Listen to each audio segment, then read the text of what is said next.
هلا هلا. اليوم ان شاء الله راح نسوي حلا تويكس بارد ويسرسح وفي منتهى اللذة.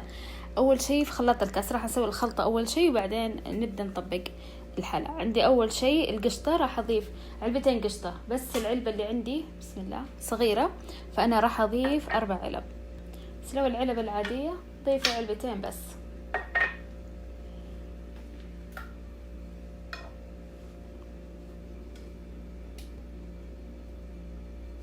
وراح اضيف عليها ربع كوب حليب سايل، بسم الله، 4 حبات كيري،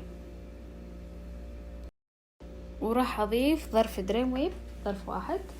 الكمية حقت صينية صغيرة، ربع كوب حليب مكثف محلى. نزل الباقي بعد شوية.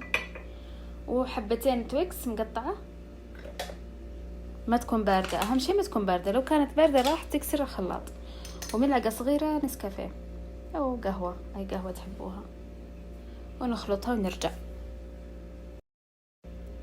الحين صار دور طبقة البسكوت. راح اغمس بسكوت في الحليب وارصه كطبقة، وبعدين احط عليه من الخليط اللي سويناه، وارجع احط بسكوت في الحليب ولغاية ما نخلص كامل الصينية. حطيت طبقتين بسكوت فوق بعض، راح احط شوي من الخليط اللي سويناه،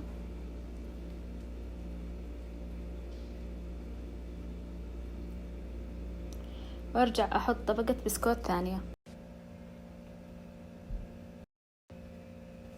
الطبقة الأخيرة، خلاص الطبقة الأخيرة من البسكوت والخلطة اللي سويناها. رشيت عليها بالأخير كاكاو بودرة، وخلاص أدخلها الثلاجة لغاية ما تتماسك. وصحة وهنا.